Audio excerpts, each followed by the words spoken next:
as quais de antemão preparou para que andássemos nelas. Porque pela graça vocês são salvos mediante a fé, e isto não vem de vocês, é dom de Deus, não de obras, para que ninguém se glorie, pois somos feitura dele, criados em Cristo Jesus para as boas obras, as quais Deus de antemão preparou para que andássemos nelas. Feche os seus olhos, curve a sua fronte, vamos falar com Deus. Pai, nós te agradecemos nessa noite pela oportunidade especial que o Senhor nos dá de estarmos aqui. Obrigado, Senhor. E nós acabamos de ler a sua bendita palavra, e eu invoco a presença do teu Espírito, para que nós tenhamos as palavras certas, para falarmos desse tema tão especial.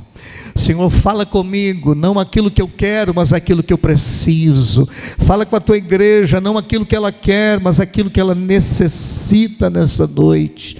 E tire todos os medos, Senhor, todas as circunstâncias ruins que nos distanciam de crer na verdadeira graça e na salvação do Senhor. Nós tomamos posse da tua palavra nessa noite e invocamos a tua presença. Espírito Santo, usa-nos, fala conosco, é a nossa oração, em nome do Senhor Jesus. Se essa oração te abençoa, diga amém, Jesus. Tome seu assento, por gentileza. Os irmãos que nos conhecem, estão aqui na igreja há mais tempo, sabe que todos os anos, seja no começo, no meio ou no fim, a gente aborda esse tema que parece um tema simples, mas não é. O tema da salvação. Imagine um tema que tem gerado assim muitas perguntas, muitos questionamentos. Quer ver uma coisa? Quantos aqui têm certeza absoluta que você é salvo? Não levante a mão, só pense.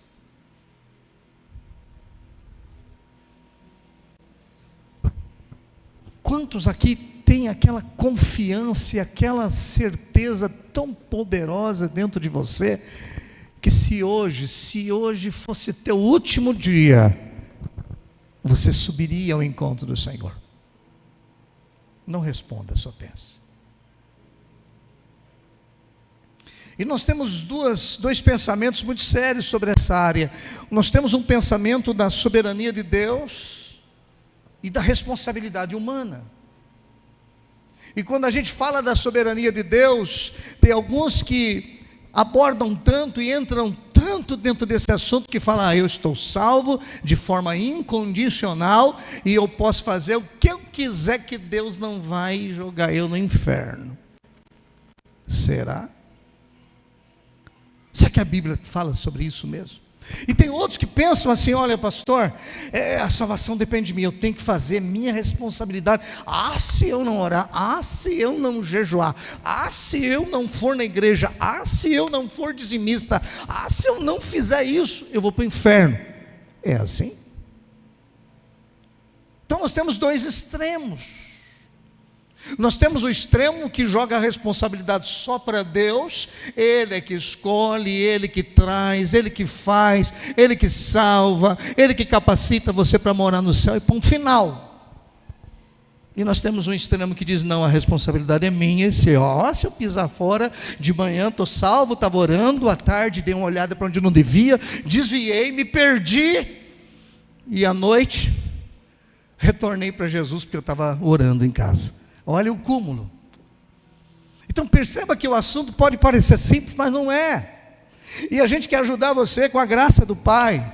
Eu quero ler algumas coisas importantes na Bíblia para trazer uma tranquilidade. Eu já quero antecipar para você que há uma unidade muito grande. A verdade é que existe, Deus age soberanamente, mas o homem também é responsável. Há uma tranquilidade de nós acreditarmos que a obra que Deus fez, a obra que Ele fez é perfeita, Ele te ajuda, Ele te socorre. Tem um texto que quando eu leio eu fico muito feliz com ele. E aí alguns podem dizer, pastor, mas se esse texto realmente traz essa tranquilidade, eu não preciso fazer mais nada. Não, você precisa fazer a sua parte. Quando eu olho alguns versículos da Bíblia que vão me chamando a atenção, e eu vou compartilhar com vocês alguns deles, como João capítulo 10, versículo 28, vamos ler juntos? João capítulo 10, eu preciso de bastante Bíblia hoje, e bastante agilidade, quem estiver me ajudando aí. Diz assim: eu lhes dou a vida eterna. Quem está falando ali? Diga, Jesus. Quem está falando aqui? E o que ele está dizendo? Eu lhes dou. Continue.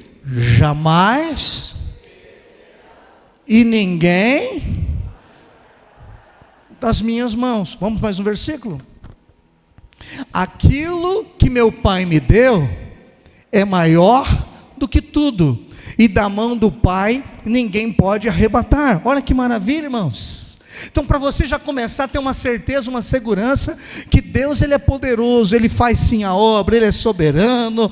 Quando Ele te arrebata, quando Ele te atrai para o aprisco dEle, você vai ser cuidado, não tem que ter medo. A obra do Senhor é perfeita, a obra do Senhor é maravilhosa, mas não significa que você não tem responsabilidade.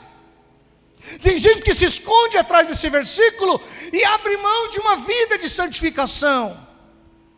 Ué, se ninguém vai me arrebatar das mãos de Deus, se Deus fez a obra perfeita, então eu não preciso fazer mais nada.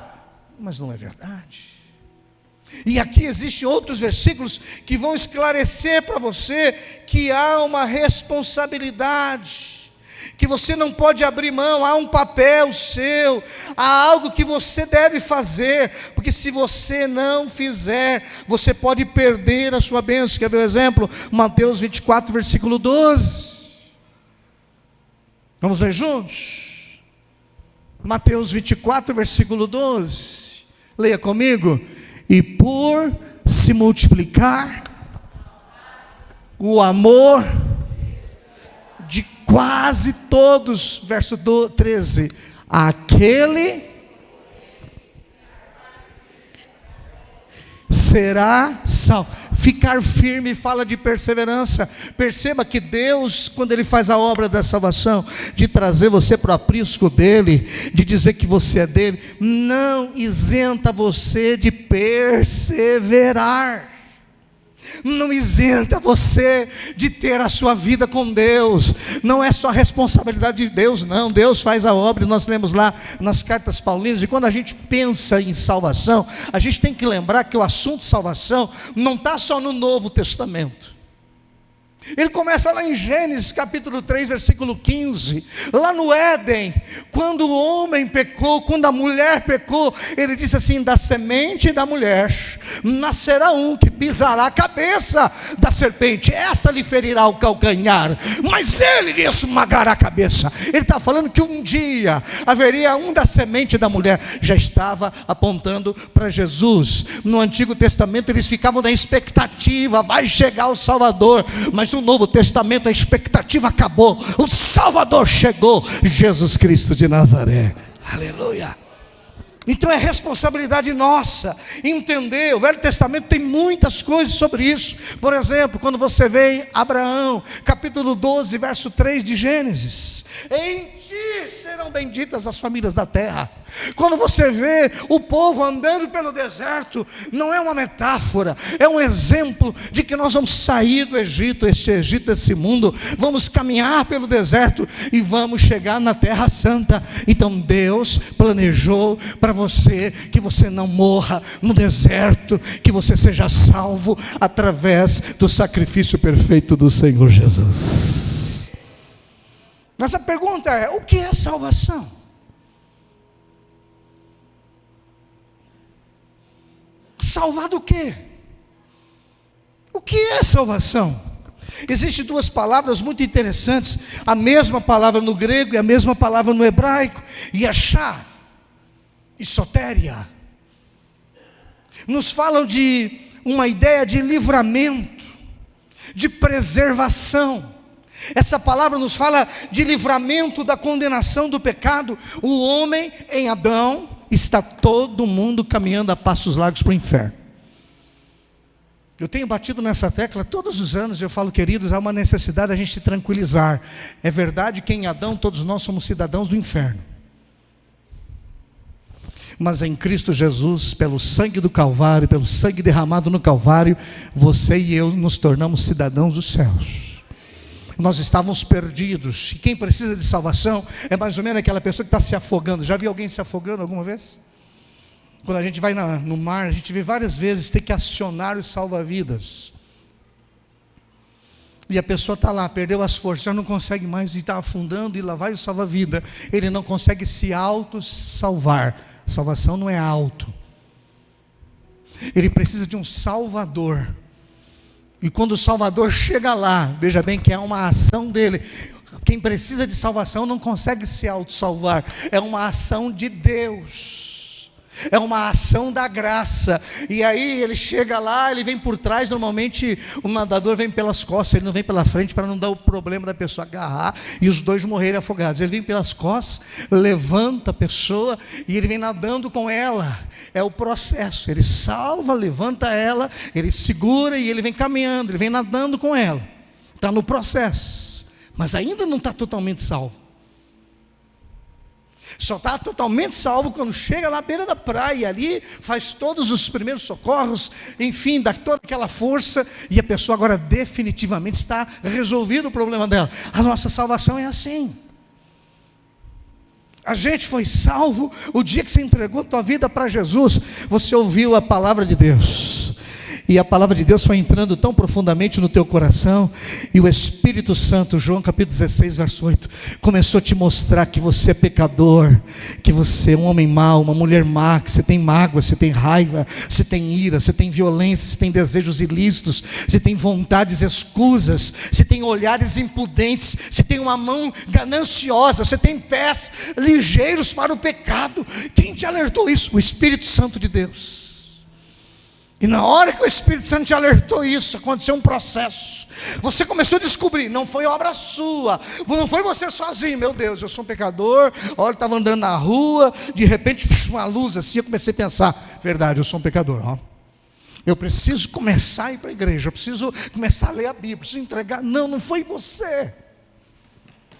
Isso é lindo, é maravilhoso, porque o homem está cego, o homem não consegue, está sem forças. Quando você recebeu que o Espírito Santo te convenceu de que você era pecador, houve uma obra naquele momento, e ao convencer você, você teve que dar um grito, você teve que aceitar. Ele não impôs a você, é sua responsabilidade responder à inquietação do Espírito. E aí você dá um grito na sua alma: eu sou pecador, eu estou perdido.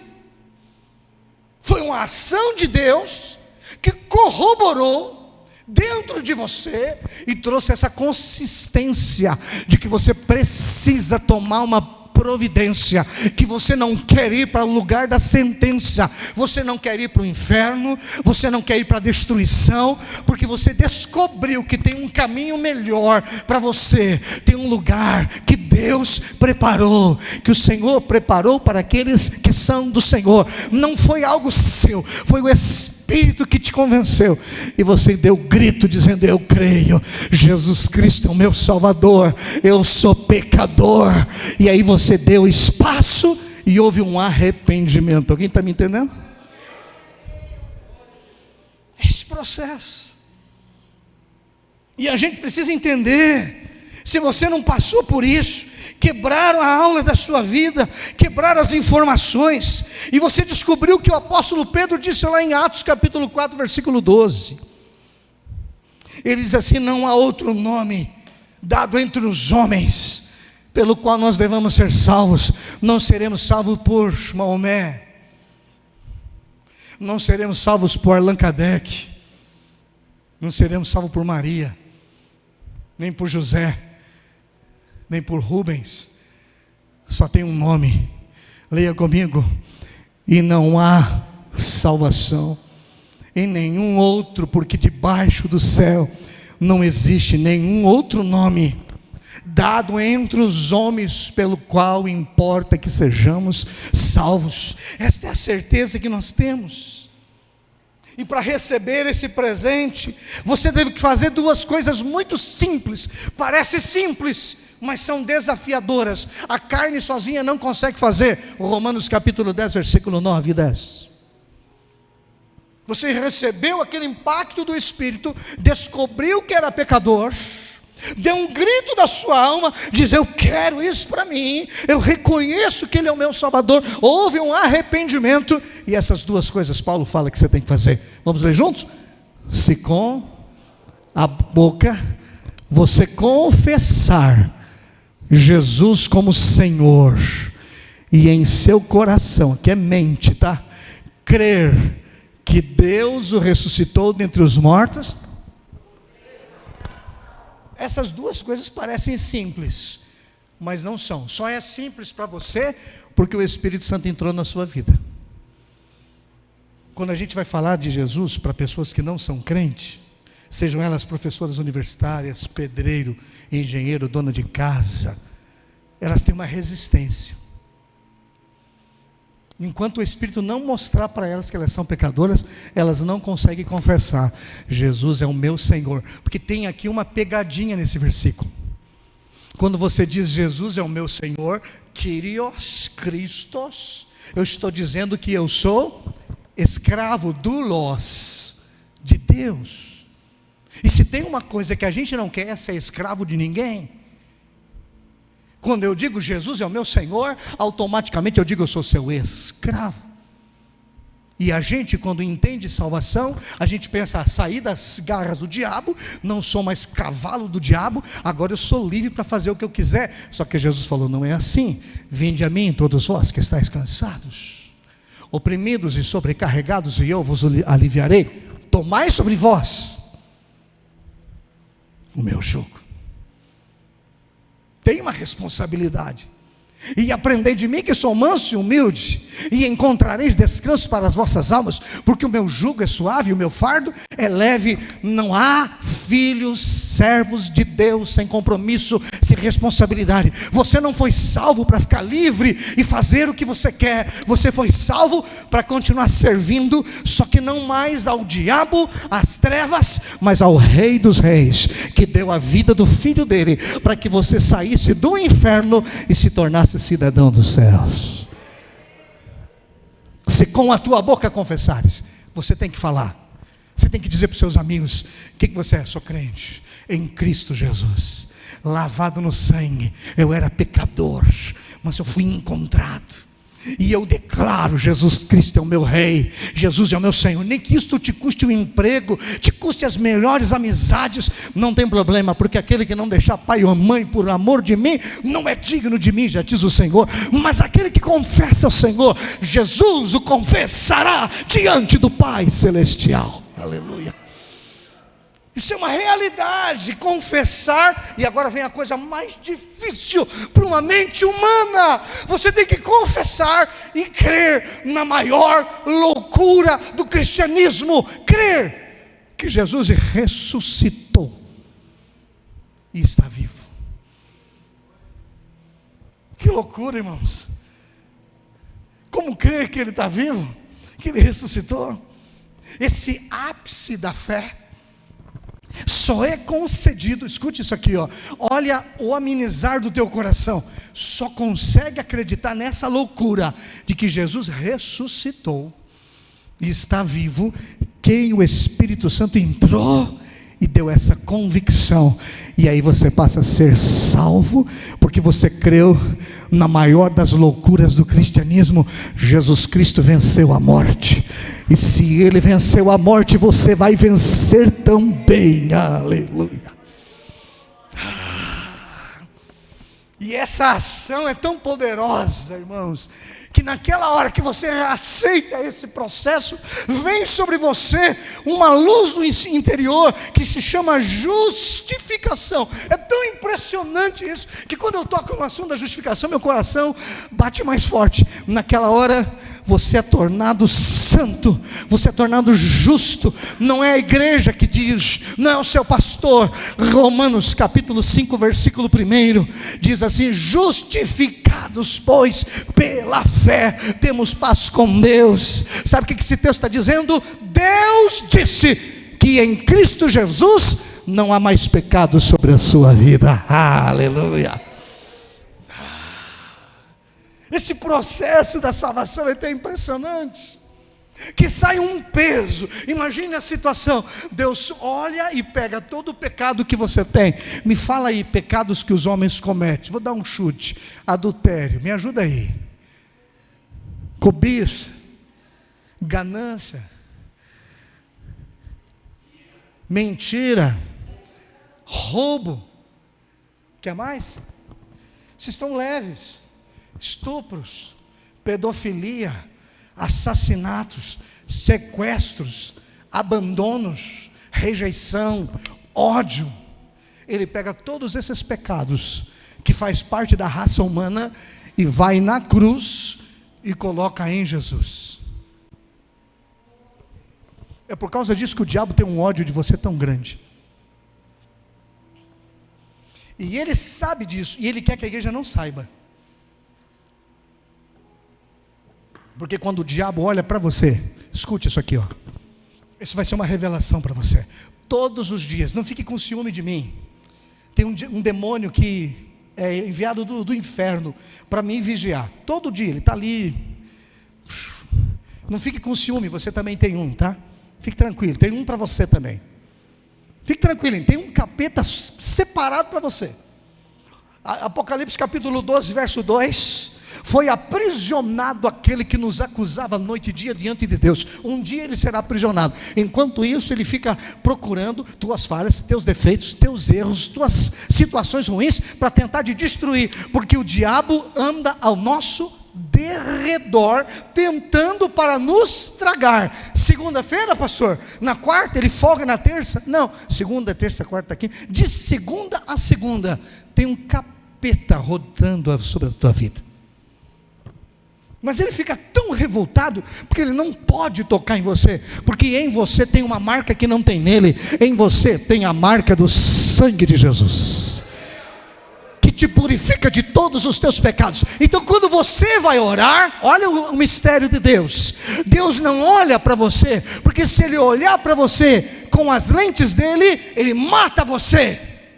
Quando ele olha para você, ele olha com as lentes de Jesus, e Jesus na tua vida, você recebe a justificação. Ele pega os teus pecados e joga na cruz, e pega a justificação e joga sobre você. Alguém se alegra com esse presente?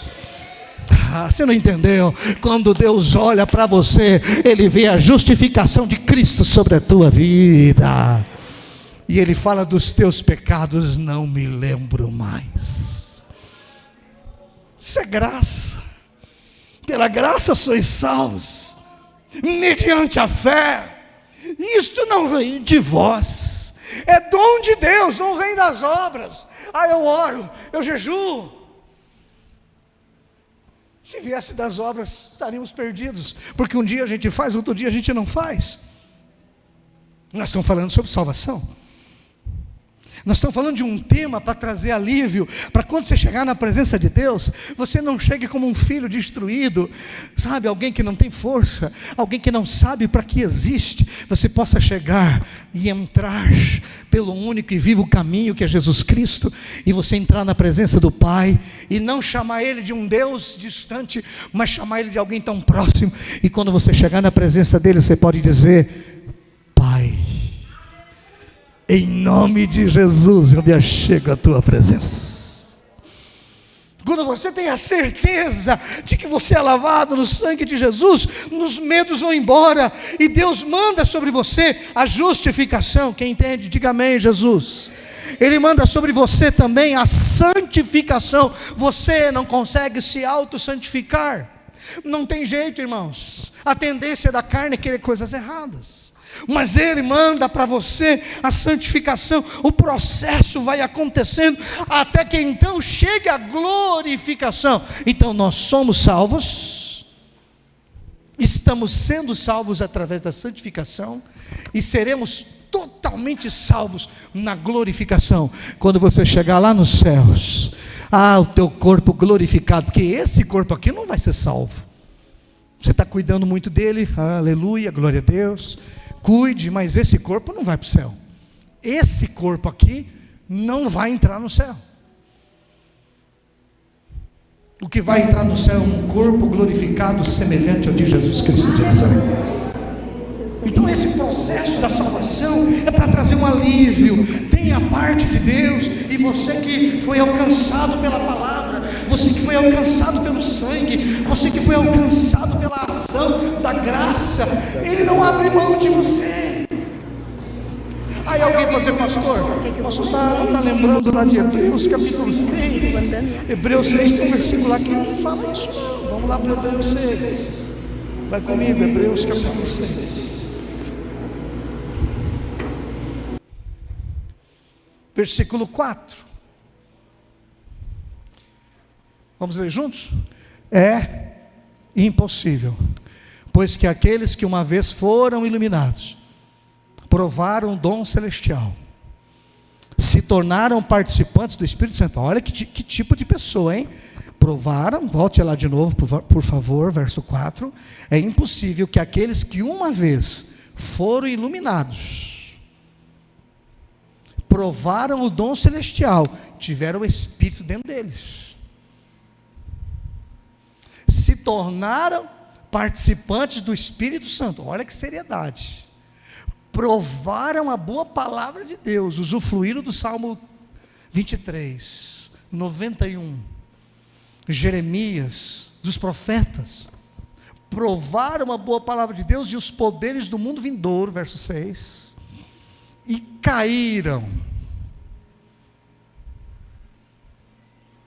Sim, é impossível outra vez renová-los para arrependimento, visto que de novo estão crucificando para si mesmo o Filho de Deus e expondo a zombaria. A gente já trabalhou com esse texto outros dias.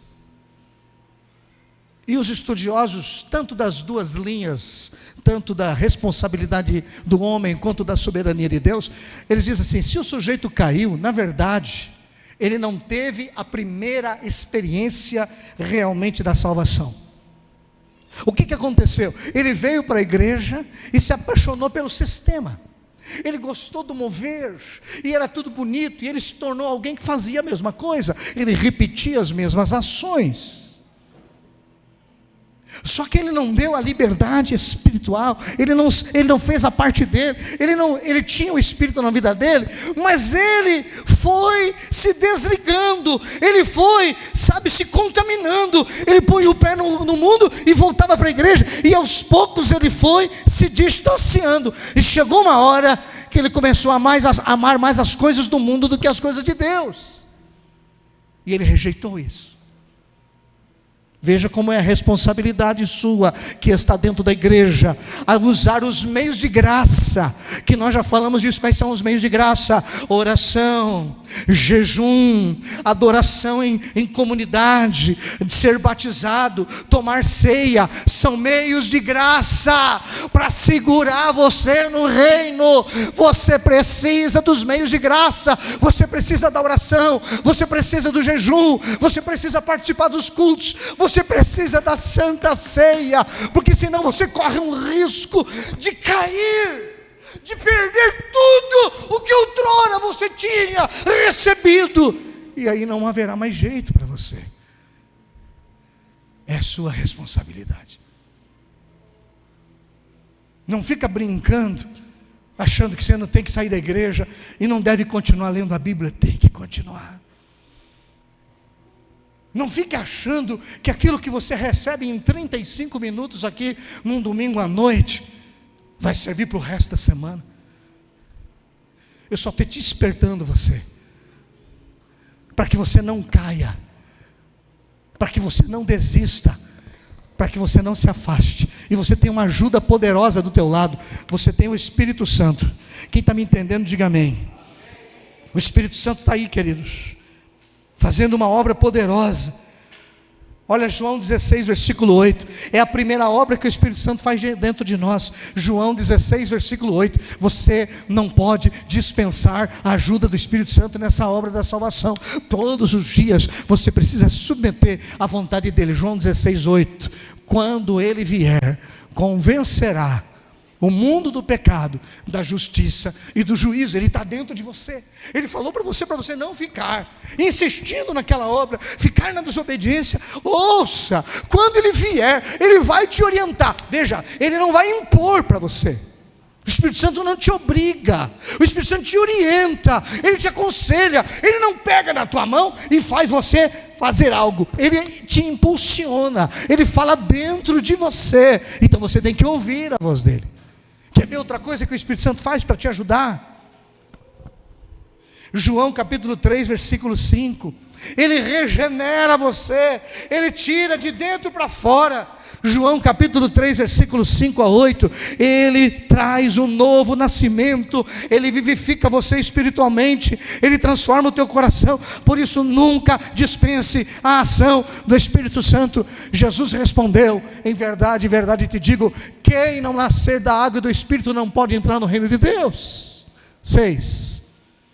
O que é nascido da carne é carne, e o que é nascido do Espírito é Espírito. 7. Não fique admirado por dizer vocês precisam nascer de novo. 8.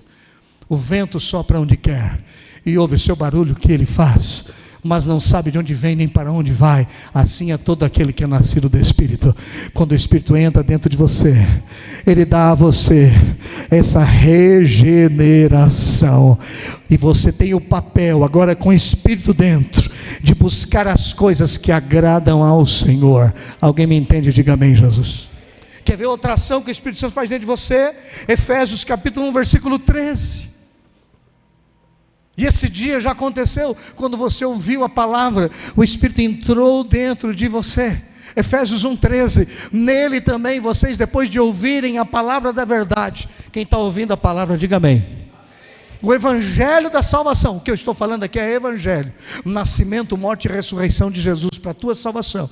Tendo nele também crido, você só creu porque você ouviu, e a palavra foi corroborada, foi mergulhada, foi colocada intrínseco em você, e você recebeu o selo do Espírito Santo da promessa. Aqui nós, presbiterianos, pentecostais, temos uma visão diferente entre selo e batismo. Para nós o selo é o dia que você ouviu a voz da palavra de Deus, entendeu que era pecador, naquela hora o Espírito Santo entrou dentro de você e você se tornou filho de Deus. Você não falou em línguas naquela hora, você não teve visões, mas o Espírito Santo entrou. É um selo, é uma marca, é um penhor, é uma garantia, porque sem o Espírito de Deus, eu e você não somos filhos. Mas aí aconteceu que você agora está com o Espírito dentro de você, você vem para o culto e você começa a dar liberdade, e você começa a orar, e aí um dia vem a plenitude, e você começa a falar em línguas, começa a ter visões, e aí você recebe essa promessa completa na sua vida. Quem está entendendo, diga amém. Talvez tenha alguém dizendo: pastor, eu nunca falei em línguas. Não precisa falar em línguas para ir para o céu. Até porque muitos dirão ao Senhor: Pai, eu falei em línguas, fiz tantas coisas, fiz milagres. E Jesus vai dizer para eles, lá em Mateus 7: afastai-vos de mim, para o fogo que arde com fogo e enxofre, não vos conheço. O que leva uma pessoa a viver uma vida íntegra não são os dons do Espírito, mas é o fruto do Espírito, de Gálatas capítulo 5, versículo 22 em diante. É isso que tem que ter. Agora, não é porque você não falou em língua que você não deve buscar. Você deve pedir. O Espírito já está dentro de mim, porque eu descobri que eu sou filho de Deus, e Ele testifica no meu Espírito que eu sou filho. Ele está dentro da minha vida. Então agora eu quero que Ele flua, eu quero que Ele fale, eu quero que Ele abra meus olhos. Eu anseio. Aí você tem que pedir.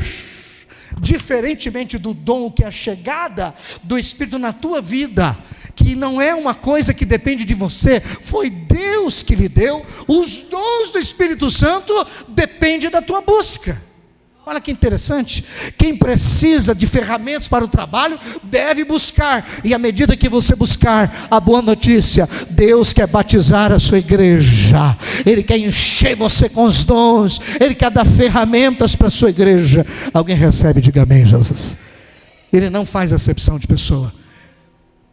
22, Gálatas 5, 22. Mas o fruto do Espírito, irmãos, quem tiver isso aqui, nunca vai desviar. Eu estou chegando ao final.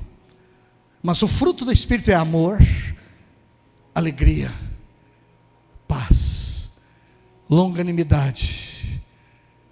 Aqui é paciência em outra tradução, benignidade, bondade, fidelidade, mansidão, domínio próprio. Contra essas coisas não há lei. Quando você tem esse fruto do Espírito na sua vida, o Espírito está morando dentro de você. Você é filho de Deus, teu nome está no livro da vida. Aleluia. Mas tem algumas características que eu ainda não tenho, pastor. Fique tranquilo. Já viu uma semente de laranja? Quem já viu alguma semente de laranja? Já viu? Quando você pega a semente para plantar, já dá para comer ela no dia seguinte? Quando o Espírito Santo entrou na sua vida, a semente do fruto entrou em você. Só que no dia seguinte você ainda não era comestível, não dava para saborear você ainda tinha defeitos. Só que o fruto do Espírito vai crescendo em você. Então aquilo que está faltando, Senhor, eu ainda não tenho uma paciência, eu ainda não tenho mansidão. Então o Espírito Santo vai fazendo esse fruto desenvolver, essa semente crescer. Eu quero isso na minha vida, porque pessoas que têm mansidão, que têm essas qualidades desenvolvidas, irmãos, são crentes abençoados, são cidadãos dos céus. Você já tem a presença do Espírito Santo, agora você precisa desenvolver, pedir ajuda do Espírito Santo. Senhor, eu preciso mais de paciência, mansidão, eu preciso ter um fruto ecoando e gritando de dentro para fora, porque eu quero ser uma testemunha viva do teu nome. Aleluia. Alguém me entende? Diga amém. E eu encerro com mais um texto, para a gente descobrir os sinais de que nós somos salvos. Atos capítulo 2, verso 37 até o 42. Eu vou terminar com a leitura apenas. Tem muita coisa nele, mas a gente vai resumir para você entender. Quando ouviram, ficaram muito comovidos e perguntaram a Pedro e aos demais apóstolos: que faremos, irmãos? 38, vamos lá. Pedro respondeu: arrependo-se. Tem alguém que já se arrependeu aqui? Vou perguntar de novo: tem alguém que já se arrependeu dos seus pecados? Reconhece que Jesus Cristo é o Senhor da sua vida? Pedro diz: arrependam-se, e cada um de vocês seja batizado. Tem alguém que já foi batizado aqui, desceu as águas do batismo? Cada um de vocês seja batizado em nome de Jesus Cristo para a remissão dos seus pecados. Uma coisa atrelada a outros, meios de graça. E vocês receberão o dom do Espírito Santo. A figura, a pessoa, ele entra dentro de você e ele sinaliza, ele testifica: você é de Deus. Verso 39. Porque a promessa é para vocês, para seus filhos, para todos que ainda estão longe. Veja bem, os dons do Espírito Santo também são para nós. Foi lá para eles e para nós hoje. Isto é, para todos aqueles que o Senhor nosso Deus chamar. 40. Com muitas outras palavras deu testemunho e exortava, dizendo: salve-se desta geração perversa. Então os que aceitaram a palavra, olha aí o sinal, foram batizados. Aqui estão as evidências. Eles foram batizados, havendo acréscimo naquele dia quase 3.000 pessoas, 42, e perseveravam na doutrina dos apóstolos. Segunda evidência de que você é dos céus, de que você é de Deus, de que o Espírito está em você. Você persevera na doutrina dos apóstolos, você ama a palavra de Deus. Irmãos, vou dizer de novo: os que amam a palavra testificam para o mundo a que reino pertence. É impossível, vou dizer de novo, alguém que é do reino de Deus não amar a carta de amor de Deus escrito do noivo apaixonado para a noiva. Eles perseveravam na doutrina e na comunhão. Irmãos, não dá para ser salvo e viver isolado. Isolamento não é sinal de bênção. Já foi nos hospitais, e quando tem alguém isolado, que significa que está com uma doença infecto-contagiosa. A comunhão é um dos sinais de que você entendeu a obra da salvação. Você tem prazer de estar junto, você tem prazer e no partir do pão e nas orações. Esses são os sinais que testificam de uma igreja que recebeu a palavra, que o Espírito entrou, que marcou a geração, que transformou, que fez deles instrumentos. Alguém vai dizer, mas eles não eram perfeitos, como nós também não somos.